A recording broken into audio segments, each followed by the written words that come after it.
Welcome back, everybody, to the Search Show 24/7. We're about to get into episode 6 of ABC's Once Upon a Time entitled The Shepherd. So, let's go.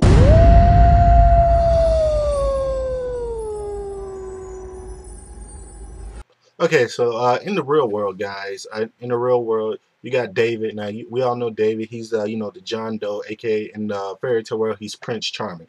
Now, David, he's getting these real good feelings with Mary. Mary, who's Snow White. They're getting these real good feelings, and he's really, really, really now starting to care about her. And you know what he does? He ends up saying, I have my wife who says she loves me and stuff, but I don't really love her. I love Mary. So he basically breaks up with his wife and says, I'm sorry, I don't really love you. I'm gonna go with Mary. All right, I'm gonna go with this chick because when I look at her, basically, I, you know, I'm in love. He's in love. So he goes with his heart. He goes with his heart, but doing that in this in this kind of show, what's going to happen. Something bad's going to happen, or something real sneaky. And when the mayor finds out that David's trying to go back to Mary, she's like, yo, she's trying to shut this shit down. She says, no, this is not going to happen. She basically kind of sends him to Mr. Gold's store. She sends him there, and what ends up happening is he sees Mr. Gold, aka Rumpelstiltskin. He sees him, and while he's in while he's in Mr. Gold's store, he ends up seeing this thing that he used to know. Is this windmill? And as soon as he sees that, he basically remembers what happens, and like he basically remembers the accent and all this, and he basically says, "Okay, I remember now. I gotta kind of break it off with Mary. I gotta break it off with Mary. I gotta go back to my wife because I remember now. I don't really love her like I love Mary, but I have to do the right thing. Like she was his wife is telling the truth. Like they used to be in love and stuff, and he remembers now. So he wants to do the right thing. He tells Mary like, "Yo, I love you, but me and my wife, we got some stuff to work out, so I can't like be with you right now." And it just breaks poor Mary's heart, and I feel sorry for her because she's been fighting, trying not to like this guy, and now she does. Now she's falling in love with him, and he kind of shuns her away. So that kind of sucked for her. So I felt bad for her, but we'll see what happens. And now in this this real world, you're starting to see that whenever Mr. Gold, aka Rumpelstiltskin, shows up, people start to remember stuff where he does something to people just to fuck up everybody. So we got to watch out for Mr. Gold, everybody. All right, guys. Now we get to the fairy tale world. Now, the fairy tale world is always my favorite part of these episodes. And this week we get to know the backstory of Prince Charming. All right, the one and only. So we get to know his backstory, and it's a pretty interesting backstory, I must say. Now, in this backstory, we get to see how this all came about. How Prince Charming became the man that we all know. And it starts off he's fighting this guy. He's fighting, and he ends up beating the guy, or he thinks he beats the guy. And the king, King Midas, and we all know King Midas. Everything he touches turns to gold, and it really does turn to gold. And King Midas says, "Yo, since you beat this guy, I want you to slay the dragon. I want you to be the one to slay the dragon, to bring both kingdoms together. I give your family gold and all this." And Prince Charming, or whatever, trust me, you'll figure this out. But this guy, he says, "Okay, I'll do it. But something happens. The guy who he thought he killed, he comes back to life and just kills Prince Charming. He kills Prince Charming. I'm like, oh shit, what the hell's going on now? He ends up killing him, and then we find out that we find it out. Prince Charming's dad, or as I like to call him, Prince Charming One. Prince Charming One's dad, who's the king, he made a deal with Rumpelstiltskin. Go figure. I should have saw this coming. He made a deal with Rumpelstiltskin.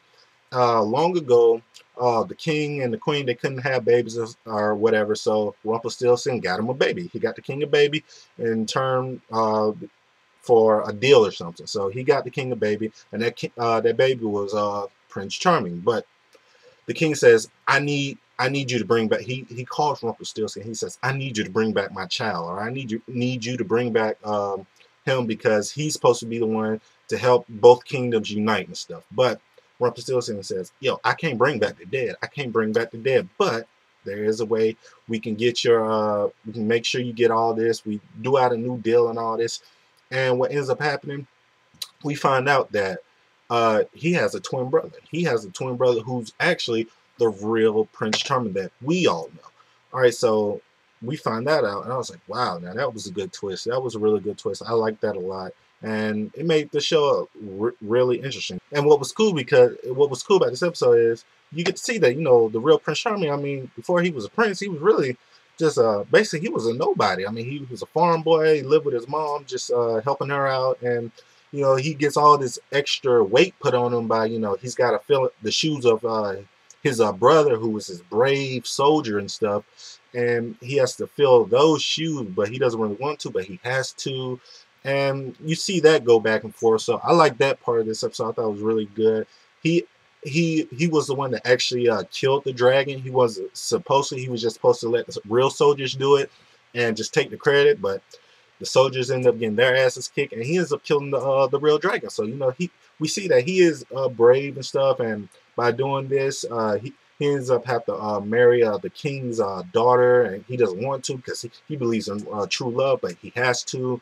Or his fake father, I guess you want to say, his fake father will kill his mom. So, you know, he's kind of forcing to do all the stuff that he really doesn't want to do, but he has to for the greater good. So he ends up doing that. I thought this episode was very good. I thought this episode was really good, very interesting. It had me on the edge of my seat a couple times. I thought when they showed the dragon, I thought it looked real good, and you know, it's CGI and stuff, but it kind of looked kind of real to me. So I like that part, and all I can say is, man, in this fairy tale world, man, does everybody in fairy tale world got like Rumpelstiltskin on speed dial? Because this guy's everywhere. He's everywhere, and he's just fucking people up, man. He's messing people up, but you know what? I love it a lot. I mean, that's my favorite character, Rumpelstiltskin, and you know, I can't wait to see more of him. All right, I like him that much. I like him that much. But all in all, great episode. Can't wait for the next week's episode. Please like this video, comment, subscribe. Tell me what you thought. And before I go, I want everybody to know that it's this new podcast out. If you like Young Justice, if you're a fan of Young Justice like I am, because, you know, I do Young Justice on my channel, please go to this new podcast, or it's a brand new podcast called Not Young, Just Us. All right? So it's a very good podcast. I met two new friends I like to call friends now. They're great people. They have a wonderful podcast. So please support them. And when you go there, you know, tell them that, you know, Chris sent you. Tell them that the Search Show sent you. And I'm going to put a link to their channel. I'll put a link to their Facebook page. And you get up there, you tell them, you know, the Search Show sent you. And you'll be good, all right? You'll be good. Everything's all fine and dandy, baby. So, as always, guys, this is the Search Show 24/7. Be easy. Yeah.